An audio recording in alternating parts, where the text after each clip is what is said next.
Hello, welcome to the 7th day of October 2025.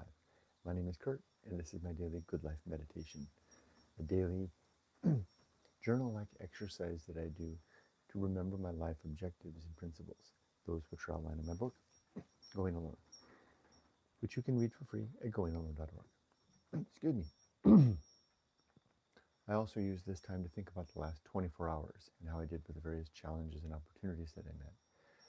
I ready myself for death, and I prepare for the coming day. But first, let me say hello and greetings to new subscribers to the channel. It's good to have you here. Also, a little note that this is a personal journal. You're welcome to watch over my shoulder as I do this. Leave comments, criticisms as you see fit. I will read and respond to those at the end. I do talk about sensitive subjects in the course of this video, so just be forewarned. And thank you deeply to my YouTube members, my Patreon supporters, and those who watch my videos. I really do appreciate your support. Okay, let's get started. But first, let's address the clear elephant in the room, the fact that this is a new setting. I've moved indoors. This is my room, and my balcony where I usually do my meditation is right out there. You can hear the wind chime, I think, in the wind. Normally I do it out there. I really like being outside, but a couple of things. People have been telling me in the last couple of days that my voice has been very low, hard to hear. And I know why. It's because the darkness, the days are getting shorter, and the weather is getting very nice. And then I don't have immediate neighbors, like right there. It's just woods and an abandoned rice field. But right over here, there's a couple of houses, and I know that they keep their windows open when the weather's nice, and I worry that my foreign voice will carry into their homes where they're trying to get squeeze the last bit of sleep out of the night to disturb them. So I don't want to be doing that. So I've been talking especially low, but now that I'm here in my room, I can talk with my real voice, which is still pretty low, but this is me. So here we are, and you know what? This is pretty nice. I didn't design this, yet I'm really happy with the way that this looks. I mean, I don't think, except for the fact that I've got the version of Guadalupe literally looking over my shoulder at everything that I do, which there's kind of an irony or a beautiful. There's something about that. And also it frames my head with this glowing iridescence, right? When you can't tell that it's the Virgin, the Blessed Virgin back there. I haven't been able to figure out quite what to do with the Virgin. You know, she's been in my door like that, and I get comments on it a lot. You know, it's past testament, literally, to the previous owner who lived here, the woman that sold us the house. This was her. The family had this is the family home. They had a son and a daughter. The son's room was next door. This was the daughter's room, and clearly she had been Catholic and had, you know, brought her religion home quite well. Anyway, so I'm otherwise. I mean, gee, you know, I've worked in the past when I've had places, you know, work settings where I would, you know, present. Like at work, I would have my office setting, and I worked really hard to contrive a background, contrive the lighting. Yet this seems to be really good, especially with the natural light coming through the window, and the wind is blowing, it's kind of rattling the door, but that's okay. Let's get started. First, a quick check of the temperature and the humidity. Now, I really know, you know what I need to do? You know what I will do? Okay, you can see right now it says it's 24 degrees and 58% humidity, but that's because it's indoor. Let me position it right outside. I can see it then, it'll be outside, and then I can get a better read on the outside temperature. Just a second while I do this.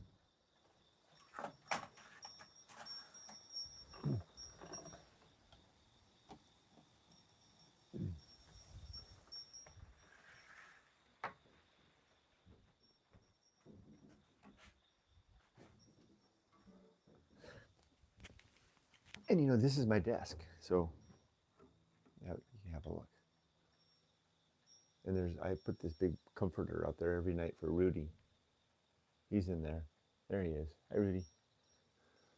But this is my desk area right here, and it's a very comfortable place. And one of the things I really like is that I've got my guitar nearby, because I like to sometimes just sit and I'm not a guitar player. I'm more of just like a strummer, and I can just sit and have it with me.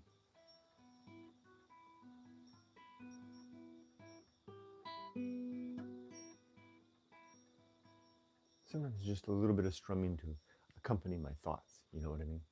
It's kind of fun.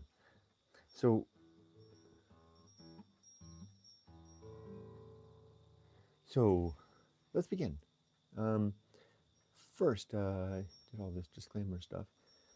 The last 24 hours. So yesterday I mentioned that I had a situation that was going on and that I needed to attend to that. And I did. I gave that my full attention yesterday.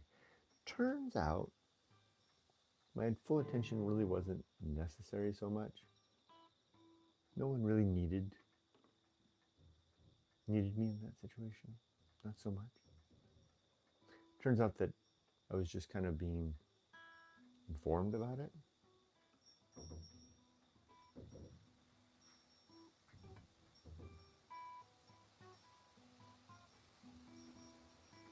No, I'm not upset or unsettled or anything like that I wasn't needed. I'm not needed, or at least not yet.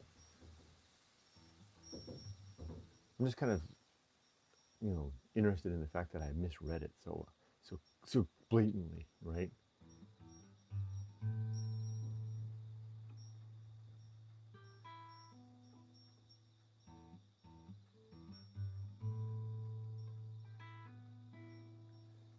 I really misread it. As a project manager, I think I got it. Okay, as a project manager, we make something called a RACI chart, a RACI matrix. It's like get my little thing. This is great. I love being inside here. I got all my props, right? I got my guitar, got my dog, got my little chart here. Oh, did I mention also that since this is my own personal journal thing, I can go on as long, as much detail as I like.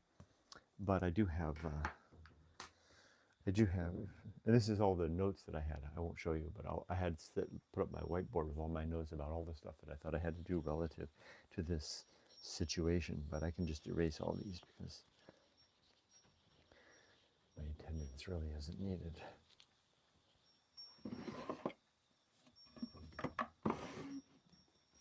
Mm-hmm. Mm-hmm.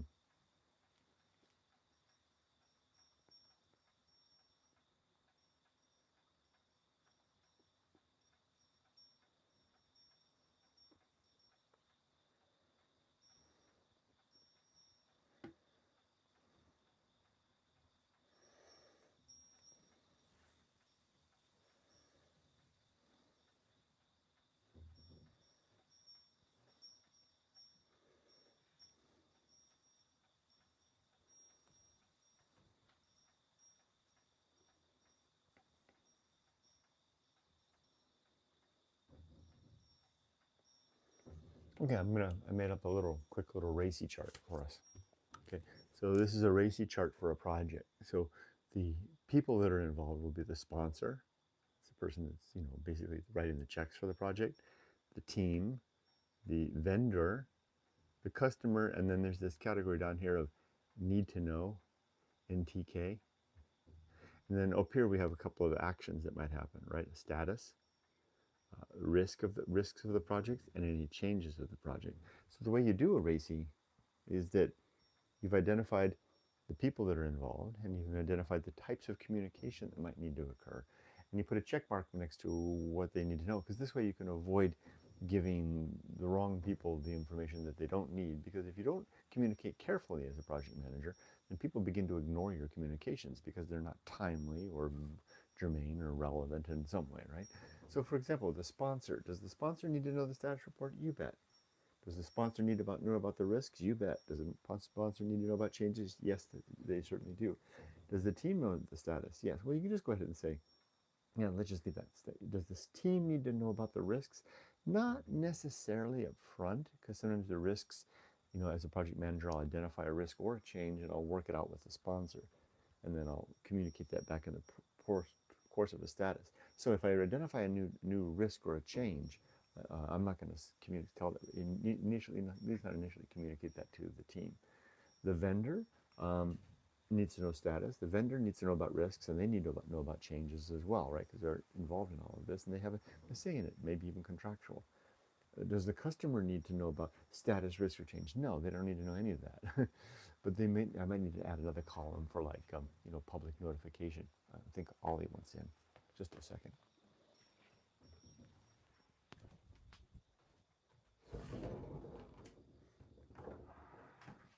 Ollie's our other dog. He's really my wife's dog. And he can hear me talking in here, so he wants to come and be a part of the party. You may go still asleep. Now the customer, so when we did the customer needs none of that. Like again, this is not a very mature race. I would probably have another one with like public announcement or something like that, right? And then the customer needs that, right? Now down here is need to know, right? Need to know is like just anybody else that kind of needs to be informed about stuff, that doesn't necessarily, they're not really a part of any of it, but that you kind of need to let them know, about what's going on. Like, I don't know, maybe like my boss's manager, maybe, or somebody like that. Okay, so in terms of this RACI chart, when this situation came up, I mistakenly thought I was a part of the project. I'm not a part of the project. I am solidly down here in the need to know column. I was being notified of what was happening. And that's all that was expected of me. I didn't realize that. I thought, oh, I'm a part of the project. So I started doing all kinds of things to be involved and to play a role and to help out. Turns out I'm not needed. Now, you might think to yourself, well, gosh, do you feel bad that you weren't needed? No, not necessarily. I'm kind of relieved. But everything's under control. The world goes on. I'm back to where I was, and that's okay. The thing is to try to remember, what can I pull out from this, right? Because this is what I'm after. I'm after trying to find where, values that apply to my creed can be either identified as if they're already there or added to. So what I need to be doing is I need to give more careful consideration when new things come into my life as to the extent of it, right? Where some sort of an evaluation, triage.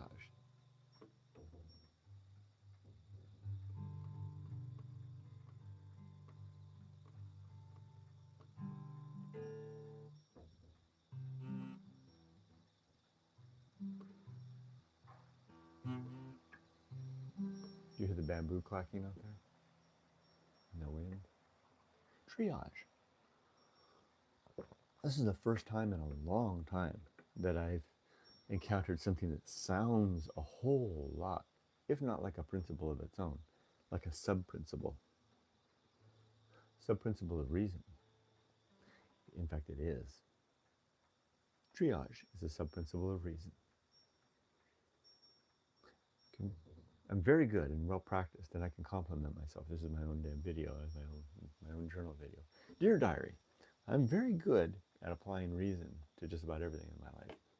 I encounter a situation, I see a problem coming, I see ogres coming over the horizon, it's like, oh, there's ogres, right? What am I going to do about it? And I'll reason my way through it.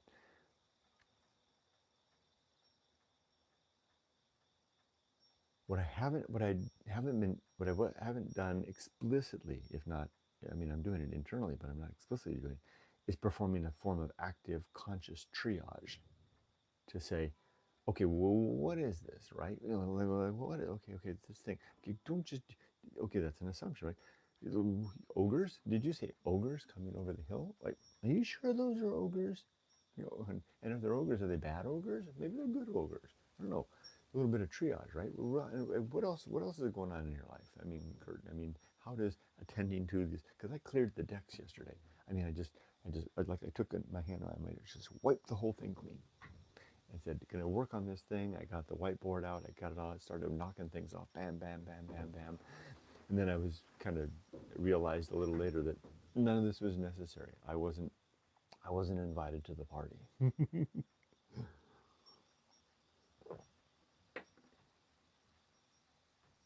Triage would have helped that if I had looked at it, slotted it in, and you know, maybe bring out the whiteboard again, which I find this is really handy to have a whiteboard like that handy in your life. Bring it out there and kind of lay out all the things that are happening in my life and slot that one in and say, well, where does that stand relative to these other things? And well, I did a little bit of that yesterday with Yumiko, in fact. Where does that stand with these things? And is it really needed? And how much, what are the assumptions? That's thinking like a project manager. What assumptions am I bringing to bear here?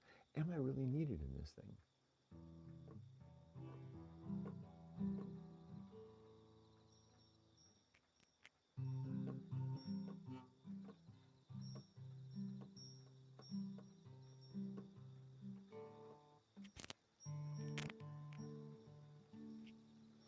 Triage, a some principle of reason. Now, it's too late. You know, it's not too late, right? I can write it. I can pencil it in, right? It's my own damn copy.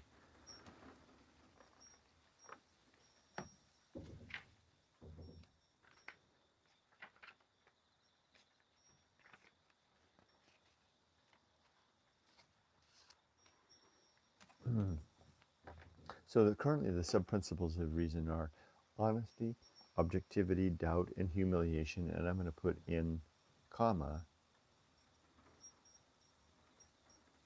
triage. And I'm going to color it in with my yellow crayon so that it stands out.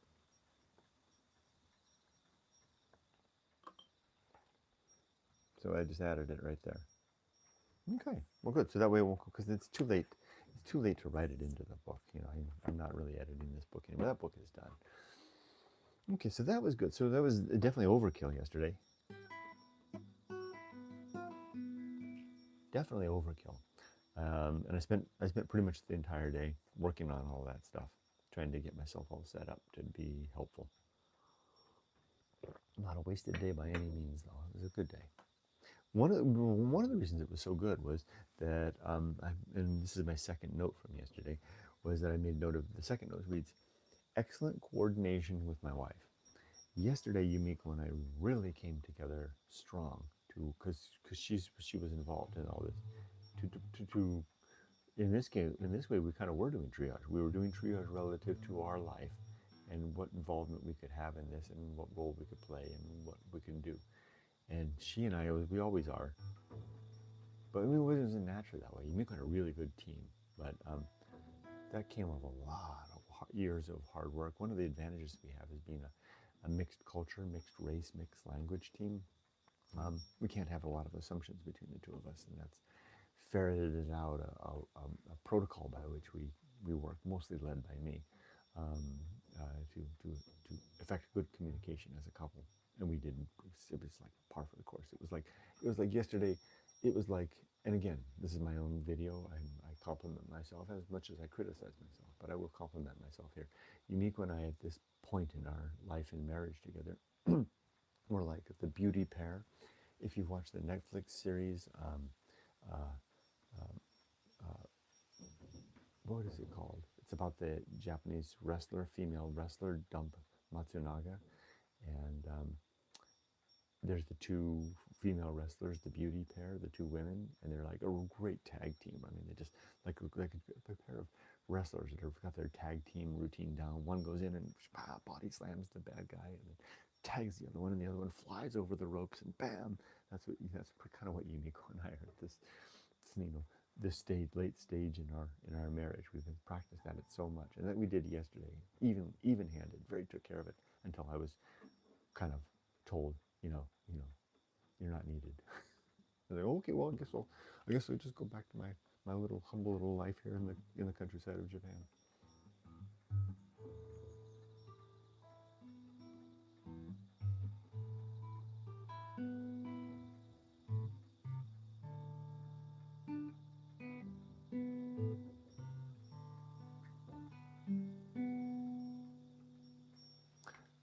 That's it pretty much for the notes yesterday.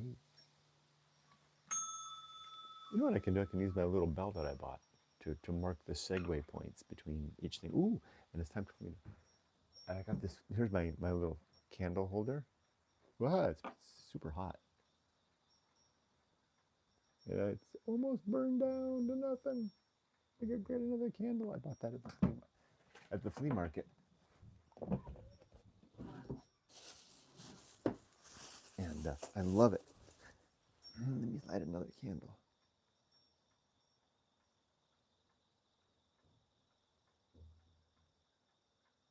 These are Buddhist altar candles. Ta-da. I've never been a candle guy. I've never been that kind of person, but I kind of like it. So I set this up here. Let's see, have a look. And it just kind of burns there. And I've got my little bell. I don't know exactly how I'll use that. Maybe I'll use the bell to mark the segue points between what I'm talking about here. Okay, so I've finished talking about... I need a little container to put my little extra candles in. So I finished talking about yesterday, the last 24 hours. Now let's go over the creed. The creed consists of 8 objectives and 35 principles. Let's see. The 8 objectives are: number 1, to be always ready to die. Number 2, to make good and effective use of my time. And number 3, to develop and maintain good and sound life principles. Number 4, to cultivate good emotional reactions. Number 5, to do good things relative to my creed. Number 6 is to recognize my true limits and opportunities. Number 7 is to do just one thing at a time, and to do that thing slowly, deliberately, and carefully.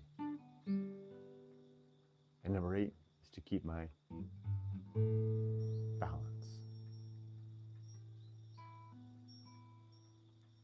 Now I'm going to read principle. So you can read all of these in goingalone.org.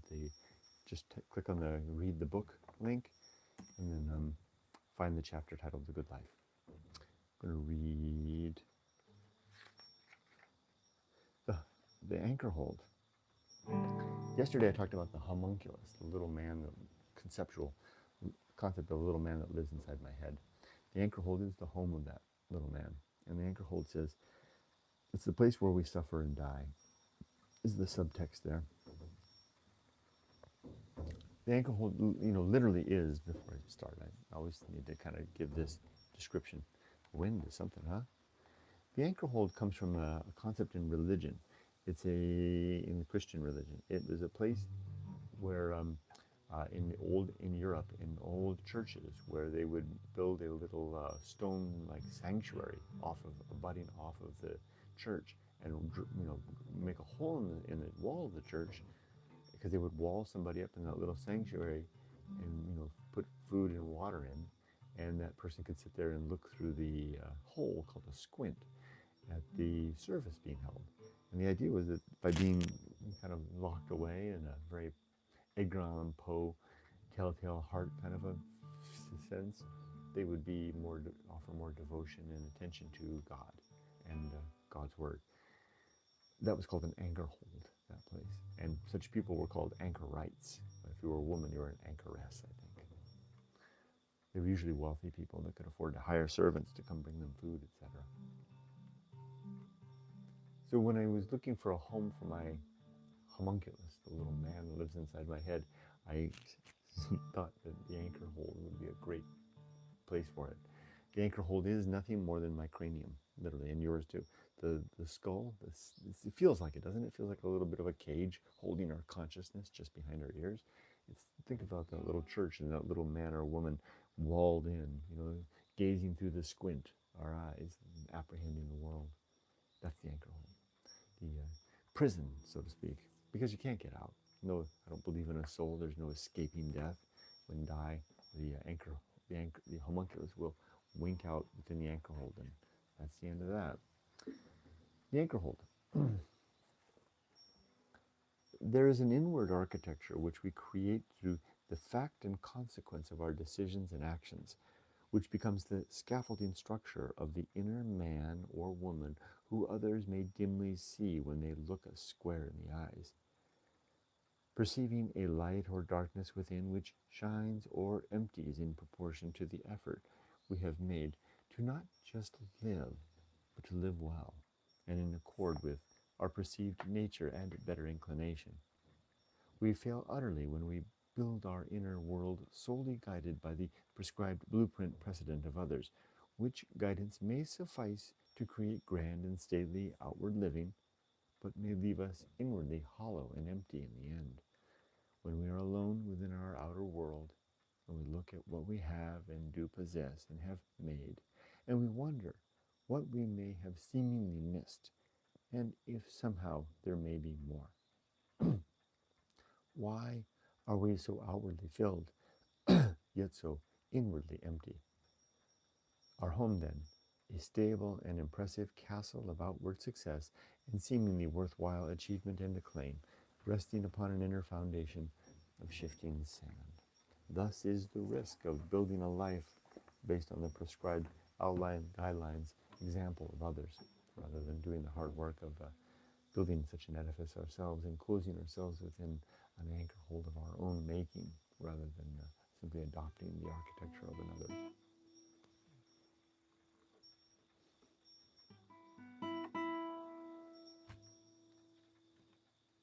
All right, so for the next 24 hours, well, it is going to be an interesting day, I think. But usually if I start the day that way, if I say it's going to be an interesting day, those are the ones that are tinged with not interesting. So maybe I should just keep a little quiet.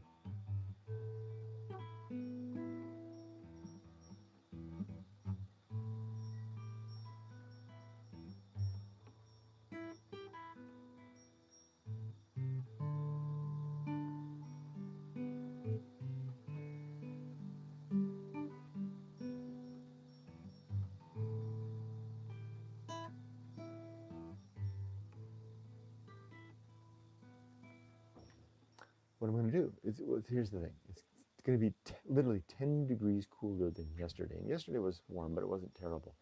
It's going to be a nice day. Sun's out, the wind's blowing. Turns out I'm not needed for the situation very much, so I'm back to where I stand. I've got a couple things I like to do.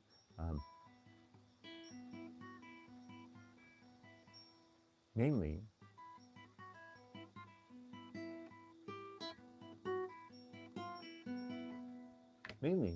I like to spend some time with my little white dog. Take the dog stroller out, wander around a bit, have fun walking the dog in Japan. That sounds like fun. So my note for today is just back on track. I even gave my wife a heads up. I may not be coming home for lunch. I may just start taking the dog out. What will I do? Walk all day.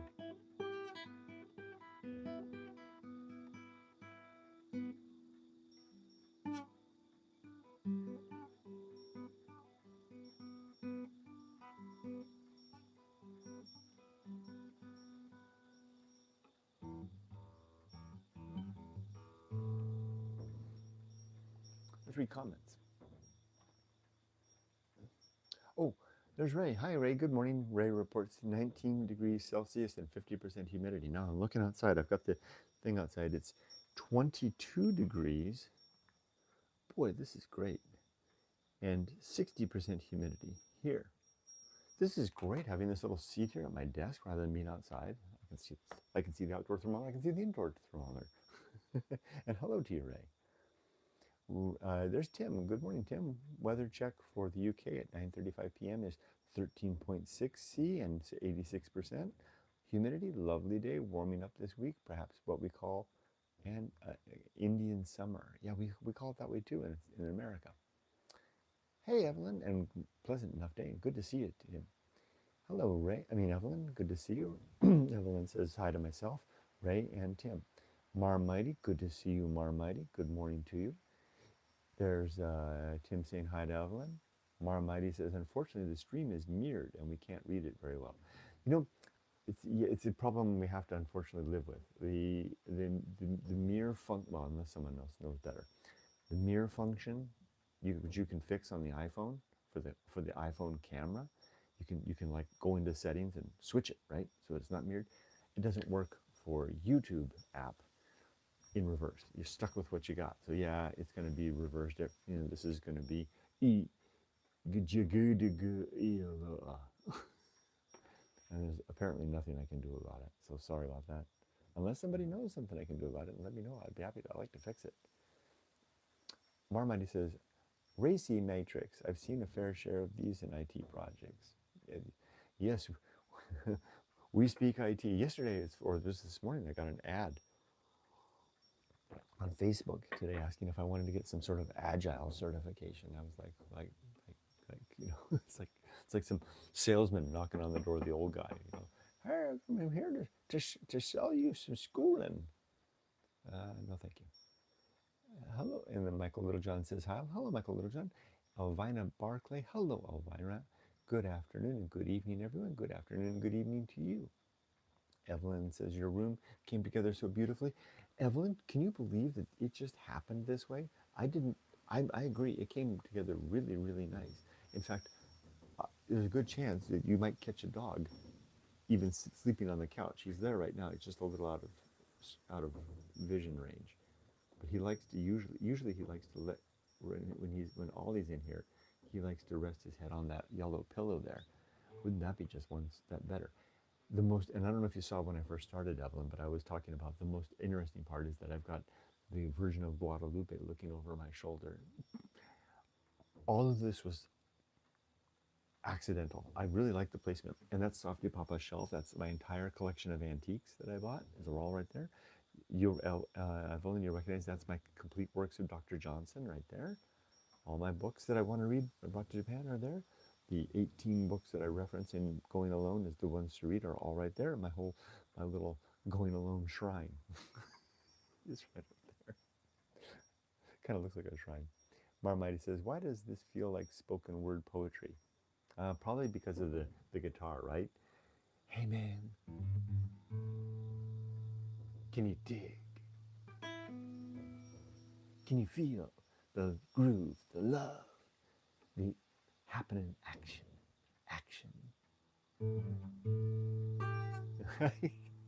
I guess it kind of does feel that way. Marmighty says, loving the little musical burst between thoughts. Oh, thank you. Thank you. I appreciate that.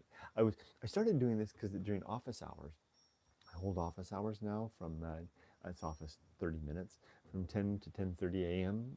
Every morning, Monday through Friday. And I've been doing it here. And there's usually it starts, every day somebody comes, but it usually starts off with nobody there, and I'm just there for 5 or 10 minutes. So I just sit there and have literally like this, and just sit there and strum away, you know, sing my little. I've got this little song that I wrote. It's called the Skeptics. Well, I forgot. I should write it down. It's the Skeptic something. It goes, I once went ago and I thought that I knew, and I thought that I knew.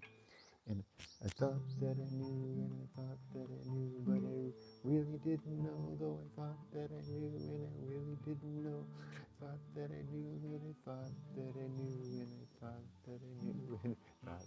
I'm still working on it, but the refrain basically is the skeptic that He thought that he knew, and he thought that he knew, but he really didn't know what he thought that he knew. But why did I think that I thought that I knew when I really didn't know and I thought that I knew? And it just goes on and on and on and on with three C's, three chords, C, G, and E, over and over again, like the rambling thoughts of someone who's questioning.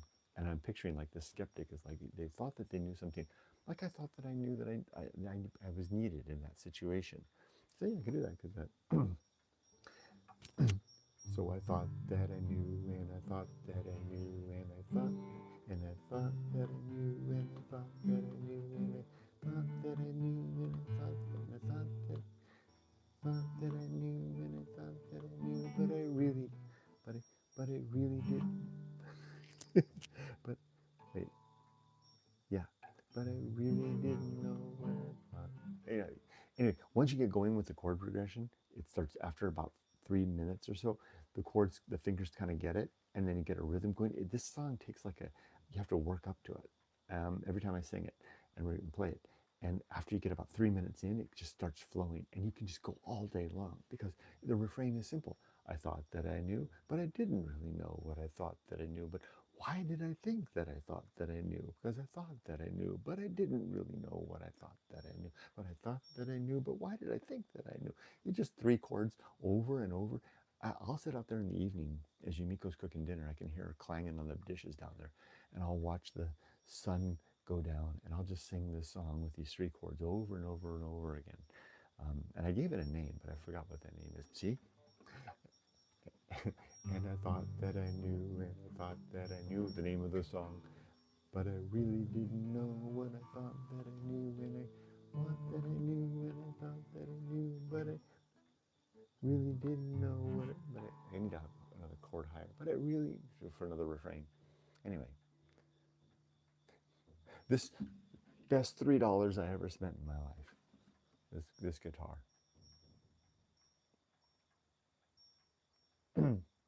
David Jackson. Hi, David Jackson. I recognize you.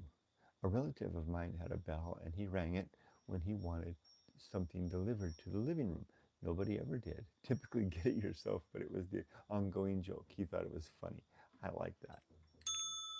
I wonder if anybody will deliver anything. Marmighty, I did it. I did some digging. Oh, hi, Marmighty. I did some digging. YouTube can't do it. You will need to use OBS or another external application to manage your stream. Yeah, so I'm afraid we're stuck with it. Thank you for digging and finding out conclusively that it's just the way it is. And I'll continue to live with the comments because I get whenever it always happens when my videos whenever something comes up and there's something to be read, someone will send me an email or leave a comment. It's backwards. I have to tell my little explanation again. David Jackson says, I've seen other streamers use software to mirror the feedback to how it should be, but it may cost a lot of money, may not be worth it.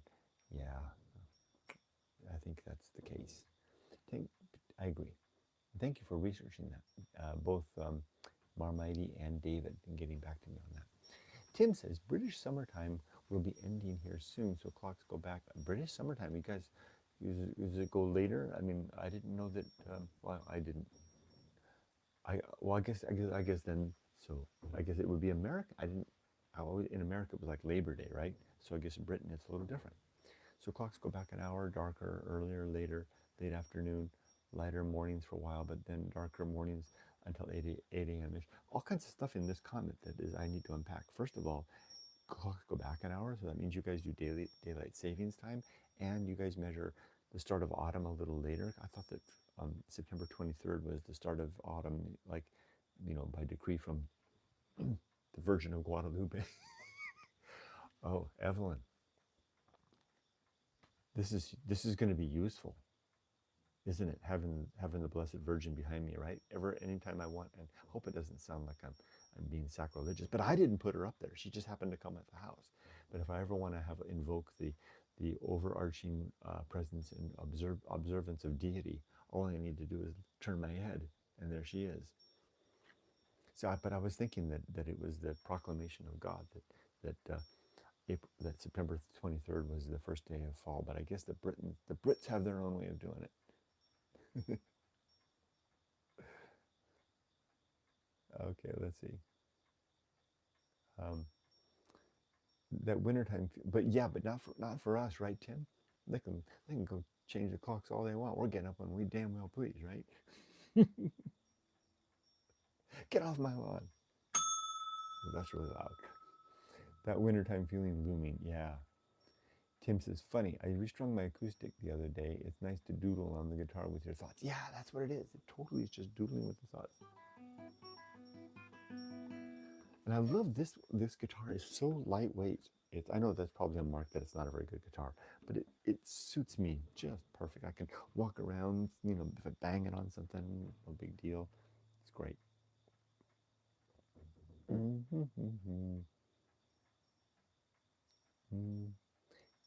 Vinyl jelly. Hello, vinyl jello. Hello, vinyl jello. Just to let you love to just take a moment and strum the guitar. Money certainly well spent, definitely. Tim says, hello, and Kurt and all just caught the ending. Oh, hello, Robert, it's good to see you. Robert, aka Believe in Yourself.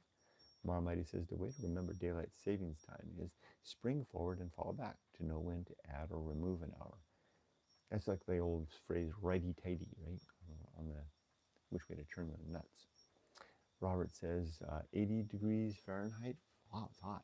45 humidity and AQI of 43. What the hell is going on in Napanee, Ontario? That's awful air quality. And summer's back. The humidity's not so bad. Wow. Hang in there, Robert. Hi, Tim. Robert says, hi, Tim. Marmite, Vinyl. Of course, Robert's the best about calling everybody out by name. That's wonderful. And if you can do it, then I'll do it too. Robert says, hi, Tim. Marmite, at Vinyl Jello. David Jackson, Elvina Barclay, Michael Littlejohns, Elvina Sedan, and Okoyama Ray. Giving the ring of exceptionalism to Robert for actually spelling out everybody's name explicitly. That is what a nice attention to detail. Thank you for doing that, Robert. Vinyl Jello says 78 degrees Fahrenheit in Chicago with some serious humidity. Serious humidity. Sounds like humidity that like bumps into you on the subway and gives you a mean look like you got trouble, man. Humidity is in town. Tim says, I think you may be missing the Virgin Mary as you brought her back out of hiding. Well, she's there whenever I don't want to bother my wife with my voice, because my voice will carry to the rest of the house. So most of the time the Virgin is slid into her hidey hole behind this door. But you're right, I bring her out. So I expect she'll be here if I continue to do my streams from here, which I think I will, at least during cooler weather. The Virgin will be a regular addition. Tim says, Australian summertime beginning, so reverse everything you just said. A lot of talk of mirror images today. That is very good observation. It is indeed a mirror image. Mirror seasons. Mirror seasons too, huh? Tim says, even though clocks change, I will still be up at 6. It's silly o'clock. LOL, old work time habits, still hard to break. But don't you think, Tim, that the morning, getting up early, is the best time of the day? I hear the bell of purpose. The bell of purpose. Ooh, shall we call it that? The bell of purpose? I like that. I've got another bell. Let me show you on my my softypapa shelf right here. This is my shelf of wonderful things. Isn't this cool? Look at this. This is an old shop bell.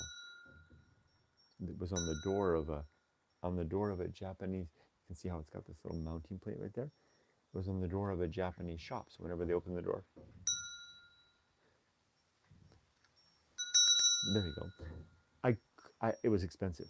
I had to have it when I saw it. It's like one of those things, and I'm not really an impulse purchase guy, but I saw this. I was like, oh, that is great, because that sound is like, imagine how many decades of whatever shop it was that was ringing.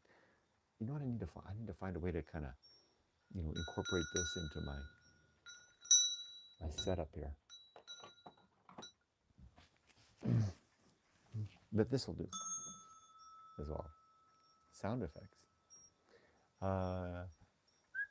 Even though clocks change, I will still be okay. There, silly clock. And then Robert, I like that, the bell of purpose. Tim says to David, yes, time plays havoc when FaceTiming my relatives in Sydney. Okuyama Ray says, Tim, I find it hard to wake up early when I have to work, but always wake up too early when I day off. Maybe, you know what, Ray, I'm just going to expound on that just a little bit, okay? Expand on maybe. One of the things I noticed was that we can take it to drinking, to alcohol. One of the things I noticed was that I enjoyed drinking when I was working, and I don't enjoy drinking anymore, even though I'm going out on a drinking party with a coworker tonight, or a neighbor tonight. And I think it has to do with the fact that, like kind of like you getting up early when you're day off, it's my time, right? My freedom. And I don't want to drink so much because I don't want to spoil the fun of being alive. Tim says, definitely the early bird catches the worm. LOL, just enjoy early start to the day, Tim. You said it, Tim. Because I once when I knew when I thought that I knew when I thought that I knew when I thought that I knew that I really didn't know when I thought that I knew, really didn't know what I thought that I knew, though I thought that I knew when I thought that I knew, thought that I knew when I thought that I knew, but why did I think, but I need another one up, right? Another chord to go up. But why did I think that I knew when I really didn't know what I thought that I knew, what I thought that I knew, what I thought that I knew. You get the refrain. Polly Piano. Hi, Polly. Hi, Kurt. Hope you're having a great day. Polly says, you look amazing, like you're in your 40s. What's your secret? Well, if I have, thank you very much. I appreciate that. If I have any secret at all, it's my book, Going Alone. And I'm not trying to sell copies. I'm simply saying, not the book itself, but the 40 years that it took me to live a life that allowed me to write this book. Because I set out at age 16 when I realized I didn't have any guidance to look for, no family that really gave a damn, no religion that I could abide, and I was on my own. So I set out, beginning with this first book in this is the bookshelf of, this is really handy having all these props, the bookshelf of the 18 books that are recommended at the back of every book that I've written, all of them have these books recommended. I set out with this book, Walden by Henry David Thoreau, to try to figure out just what I was going to do with my life, where I could find how I could build a set of values that made sense relative to the life that I was living. And so if I look at all youthful today, if I'm holding my age well in some way, I appreciate that. I would attribute that to a life lived very deliberately in an effort to live well, to, as Thoreau would say in Walden, to not, when I come to the end of my life, discover that I had not lived at all. And I think that's a good way to end. Robert says hi to Polly. Polly says hi to Robert, aka Believe in Yourself. And with that, everybody, I will sign off for the day. And I think we're going to be here now for the rest of the season until spring, until the weather gets warm enough to go back out on the balcony. I think this just makes sense. I can speak my voice. I can strum my guitar. I can ding my bell of purpose to my heart's content. Have a wonderful day, Ray. Have a wonderful day, everybody. Ciao to you, Evelyn, and all. And be safe, but not too safe. Take care.